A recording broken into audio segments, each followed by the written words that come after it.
Hi folks, I'm Bruce Campbell. I'm here on the set of Burn Notice, and sorry we can't be there tonight to honor Bill Grefe and all the other legends, all the pioneers who made filming in Miami possible. This is a special night because we're really celebrating their love of film and how they set up Miami as a viable place to shoot. So thanks to all of you folks, and as a special guest tonight, I want to introduce Melanie Grefe, who is also an assistant director on Burn Notice.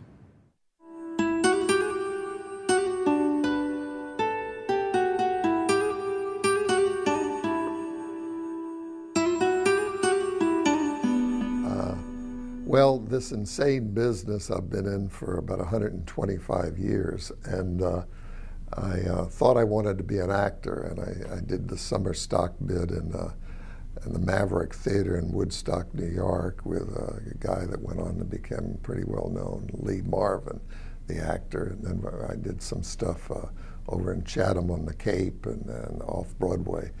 But then the Korean War came along, and I'd seen too many John Wayne movies, so I joined the military. And after I got out, when the war ended, I got out and got married, and I thought, boy, this acting is not too secure, you know. So I sort of took my frustrations out on writing, and I wrote 100 scripts, and I got the rejection slips to prove it, you know. And finally, I sold one called The Checkered Flag, which was about a racing movie. Very first day, the director had a nervous breakdown, collapsed, and the DP was an old pro, and he listened and he said the writer knows all about it, make him the director. And this is 1 o'clock in the morning in a motel room in Sebring. I'm over in the corner, my God, I'm gonna direct this movie, you know. So the next day I started directing, and fortunately the picture turned out you know, successful, made money, and so that sort of kicked my career off.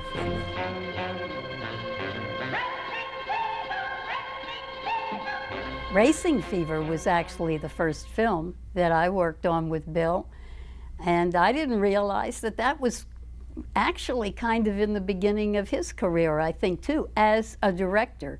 He'd been writing for some time before that. And that was the first film in Florida that ever got a major release. It was Allied Artists picked it up. Behind the glamour of Florida's sporting life, a blazing torrent of emotions, and suddenly a grueling race becomes a deadly vendetta. So I literally wrote Death Curse of Tartu, which was the monster in the Everglades. And I wrote that in 24 hours. And I thought, what can I write about? So I just took the age-old premise that the Pharaoh in Egypt, anybody that disturbs the pyramid, he'll come back and haunt him. Well, I just took that ancient Indian witch doctor in the Everglades, anyone that he'll come back as a wild animal. And so I shot that film in 7 days. The Death Curse of Tartu, a legend black with evil and red with the blood of innocent youth. Photographed in the forbidding depths of the Florida Everglades, this is the incredible story of an archaeological excursion. And I guess the first memory of being on a set, not only did I grow up on a set, but was my dad putting my mom on a stretcher, covering her with a sheet and putting size 12 shoes on, and she was a dead person going into ambulance. From then, since the Coconut Grove at that time was sort of the Haight-Ashbury of the East Coast. It was all the hippie movement, and everybody was in the Grove. And so I wrote this story and developed the screenplay. And I went to California, and it was about an older woman and a younger gigolo type thing. So I thought Rita Hayworth would be perfect for the movie. That's some of these cute Grove talk. By the way, how is your daughter Jackie? Fine. Stanley, a snake who trusted his natural enemy and was used to carry out a man's personal vengeance. Stanley.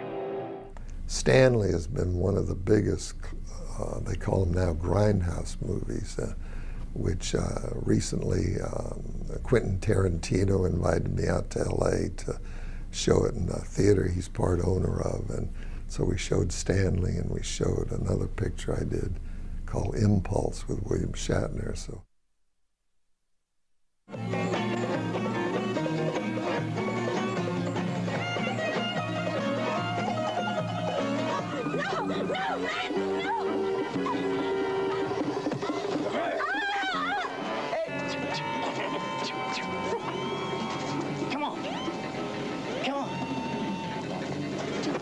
Style, fast, furious, didn't waste time, knew what he was doing, complete professional.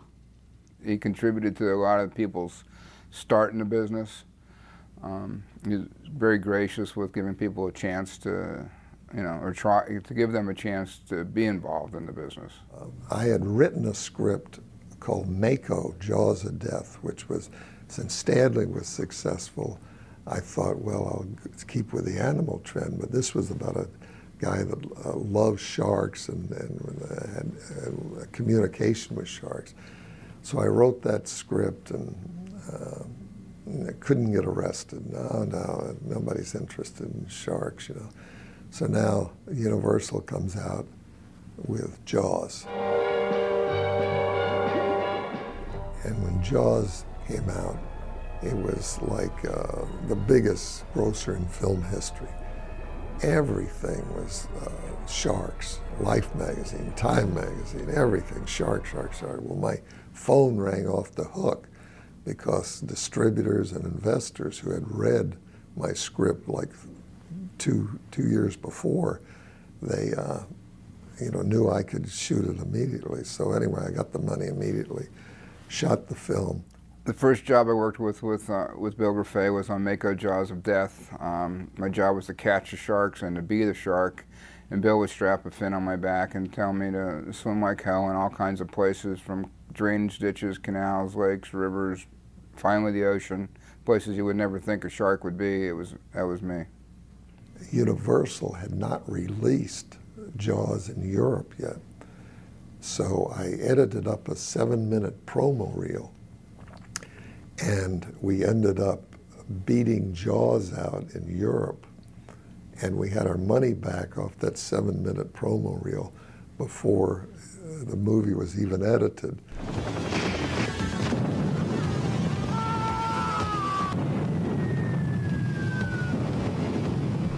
George Fernandez was from Hialeah, and George was a Vietnam veteran, and he wrote a script called Ceasefire.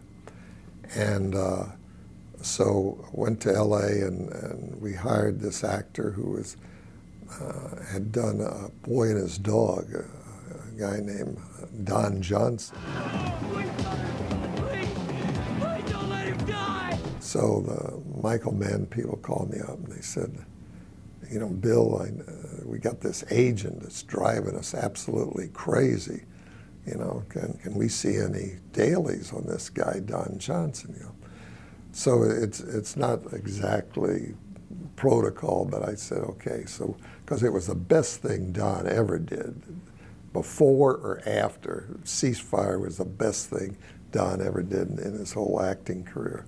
So I showed him the dailies, and the rest is history. Don got Miami Vice. The films that he did that the young people today love, I think that's a wonderful thing and a tribute to this man. He is a professional man. His handshake is his honor, is his word, and I couldn't be more proud. Anyway, I keep busy in the film business because once you get it in your blood, how are you going to get it out? There's no way.